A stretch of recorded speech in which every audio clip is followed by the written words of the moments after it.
Furieuse, elle traversa tout le village comme une folle. La colère tordait son visage. Elle tenait l'enfant de sa propre fille comme une malédiction. Elle courut jusqu'à la rivière du village.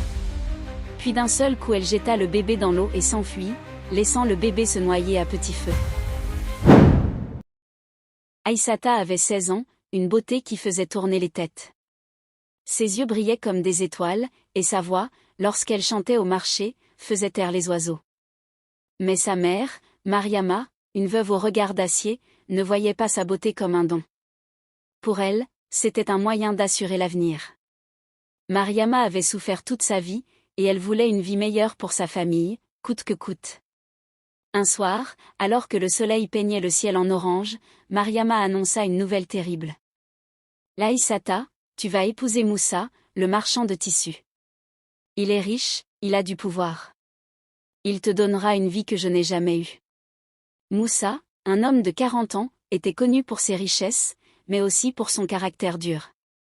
Il avait une épouse, mais pas d'enfant, et il voulait une jeune femme pour lui donner un héritier. Aïssata, horrifiée, supplia sa mère. « Maman, je ne l'aime pas.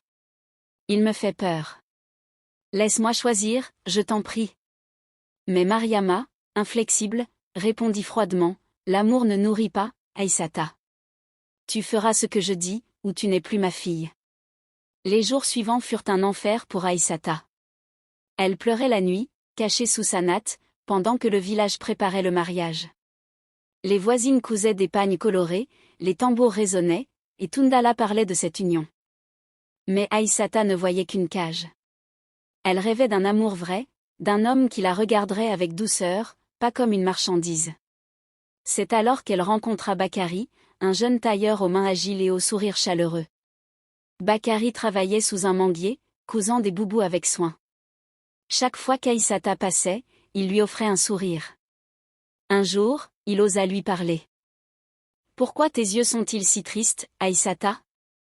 Une fille comme toi devrait briller comme la lune. » Ces mots touchèrent le cœur d'Aïssata. Pour la première fois, elle se sentit vue, aimée. Leur amour grandit en secret, comme une rivière cachée. Ils se retrouvaient près de la rivière de Ndala, à l'abri des regards. Bakari lui promettait une vie libre. « Je n'ai pas d'argent, Aïssata, mais je t'aime. Un jour, nous partirons ensemble. » Aïssata voulait y croire, mais le mariage avec Moussa approchait. Elle savait qu'elle ne pouvait pas échapper à sa mère. Le jour du mariage, Aïssata, vêtue d'un pagne blanc, marcha vers Moussa comme une prisonnière. Les chants du village résonnaient, mais elle n'entendait que son cœur brisé. Cette nuit-là, dans la maison de Moussa, elle ferma les yeux et pensa à Bakari. Elle jura que son cœur resterait à lui. La vie avec Moussa était insupportable. Il était froid, parfois cruel, et sa première épouse, jalouse, rendait chaque jour plus dur. Aïssata s'échappait quand elle pouvait pour retrouver Bakari. Ces moments près de la rivière étaient sa seule lumière. Un soir, dans ses bras, elle murmura « Je veux un enfant, Bakari, mais pas avec Moussa. Je veux qu'il soit de toi. » Bakari, inquiet, répondit « C'est dangereux, Aïssata. Si quelqu'un l'apprend, nous sommes perdus. » Mais leur amour était plus fort que la peur. Cette nuit-là, ils s'abandonnèrent l'un à l'autre, espérant un miracle. Quelques mois plus tard, Aïssata découvrit qu'elle était enceinte. Elle était à la fois heureuse et terrifiée. Moussa, qui rêvait d'un héritier, serait ravi, mais l'enfant n'était pas de lui.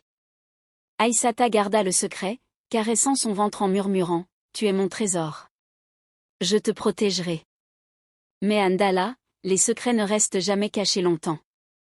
Mariama, la mère d'Aïssata, entendit des rumeurs. On parlait des escapades d'Aïssata près de la rivière, de ses regards avec le tailleur. Un jour, elle la suivit et les surprit, riant ensemble. Sa colère éclata comme un feu. Elle traîna Aïssata chez elle et hurla « Tu oses salir notre honneur ? Parle !»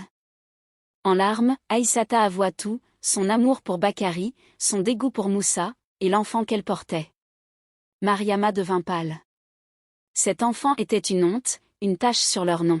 « Tu ne diras rien, compris, ordonna-t-elle. Aïssata, terrifiée, obéit, mais elle sentait que sa mère préparait quelque chose d'horrible. Le jour de l'accouchement arriva.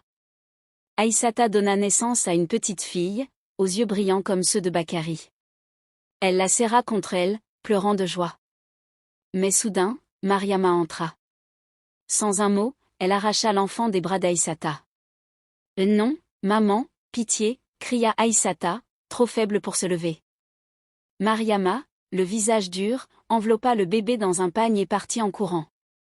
Elle traversa Ndala à toute vitesse, ignorant les regards des voisins. Ses pas résonnaient, son cœur battait fort. Elle courut jusqu'à la rivière, là où Aïssata et Bakary s'étaient aimés. Sous la lune, elle s'arrêta. Elle regarda la petite fille, qui pleurait doucement. Pendant un instant, ses mains tremblèrent. Mais la peur du déshonneur l'emporta. Elle posa l'enfant sur un lit de roseaux près de l'eau et murmura « Que la rivière décide ». Puis, elle disparut dans la nuit. Le lendemain, une vieille femme trouva le bébé, vivant, pleurant au bord de la rivière. Elle le porta au village, et l'histoire se répandit. Aïssata, alitée, apprit la nouvelle et s'effondra. Elle savait que c'était sa fille, mais elle n'osait rien dire, de peur que la vérité ne la détruise. Moussa crut que l'enfant était mort, et personne ne lui dit rien. Bakary, lui, quitta Ndala, brisé, incapable de supporter la perte. Aïssata continua de vivre avec Moussa, mais elle n'était plus qu'une ombre. Mariama, elle, ne parla jamais de cette nuit. Mais chaque fois qu'elle passait près de la rivière, elle baissait les yeux, comme si l'eau connaissait son péché. La petite fille fut adoptée par une famille du village. Elle grandit, ignorant son histoire, mais avec des yeux qui rappelaient un jeune tailleur. Et la rivière, témoin des larmes d'Aïssata, continua de couler, emportant les secrets de Ndala.